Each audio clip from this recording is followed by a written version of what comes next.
Hey guys, how's it going? Stevie here. Today I'll take a deep dive into the career of Grant Hill, a player who was on his way to becoming the face of the NBA, but unfortunately, that never happened.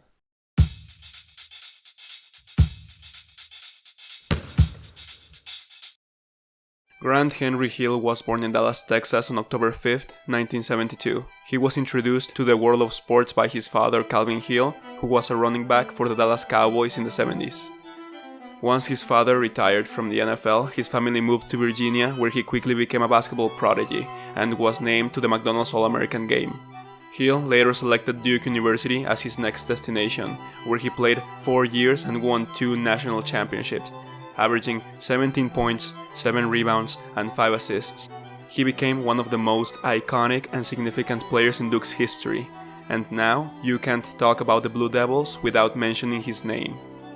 He was selected with the 3rd pick in the 1994 draft behind Glenn Robinson and Jason Kidd, landing in Detroit, where he would become the focal point of the offense and a beacon of hope for the city, since the team was in the early stages of moving away from the Bad Boy Pistons era. As a rookie, Hill exceeded the expectations of all scouts when, at the end of the season, he finished with a stat line of 20 points, 6 rebounds, 5 assists, and almost 2 steals, with a better shooting percentage than he had in his senior year at college. The 1995 Rookie of the Year was up for grabs. Glenn Robinson averaged 22 points per game and improved Milwaukee's record by 14 games. Juwan Howard averaged 17 points plus 8.5 rebounds, and even Eddie Jones scored 14 points per game. But in the end, Jason Kidd and Grant Hill took the honor, making 95 the second time a Rookie of the Year award was shared between 2 players. At the end of the 1996 season, Grant Hill's sophomore year, he ended up with even more impressive numbers, scoring more points, dashing more assists, and grabbing more rebounds. This was also the year that Hill had more All-Star Game fan votes than MJ himself.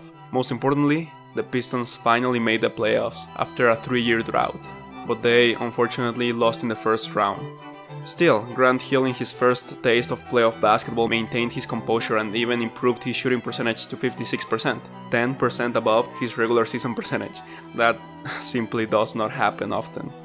1997, Hill again led the league in triple-doubles and was 3rd in MVP voting behind Malone and Jordan. From 96 to 99, he led the league in assists among players who were not guards. 99 season, he joined Elgin Baylor and Wilt Chamberlain as one of the only 3 players in history to lead his team in points, assists, and rebounds for more than 1 season. And then in 2000, he finished 3rd in points per game behind Allen Iverson and Shaquille O'Neal. Hill was, in the eyes of many, the next Michael Jordan. His incredible athletic superiority and defensive IQ were signals of this. The way he enforced his presence on the court, no matter how they tried to contain him, was magnificent, slashing through any defense and dunking ferociously.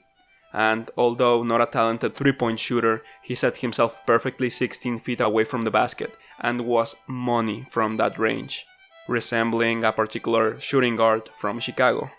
Everything was on its way for Hill to become one of the faces of the league, a constant presence in the starting 5 of All-Star games for years to come. From 1996 to 1999, Hill played at least 80 games per season. You couldn't ask for a more consistent player. Unfortunately, all this changed on April 15, 2000. During a game against the Philadelphia 76ers, he sprained his left ankle. He didn't think much of it and continued to play until the first round of the playoffs, when the Pistons faced the Miami Heat. It was in Game 2 when the worst happened. Grant Hill worsened his injury and ended his season. Detroit was swept by the Heat in 3 games. This ushered in a new era for Hill. That summer he was traded to the Orlando Magic, where he was about to join forces with Tracy McGrady. I mean, things didn't look bad at all. Orlando was about to have the most dynamic wing duo since Jordan and Pippen, and with role players such as Darrell Armstrong, Bo Outlaw, and Mike Miller, there's no doubt why many believed that the pair would go deep into the playoffs. But as you guys know by now, that wasn't meant to be. The new Orlando forward played only in 4 games in his first season there. The following year, in 2002, he only appeared in 14, and then in 2003 he managed to step on the court in 29 out of the 82 games. Hill had many ankle surgeries throughout this time, but it was one that took place in March 2003 that would test his resilience. Days after surgery, Hill developed fevers above 104 degrees and started having seizures. It was a staph infection. Hill had to be connected to an intravenous machine multiple times each day. He was hospitalized for days and needed antibiotics for months. His physical condition was in crisis. Even so, despite having spent years rehabilitating and injuring himself over and over again, basically non-stop since 2000, Hill found within himself the strength to continue to fight and get back to the court.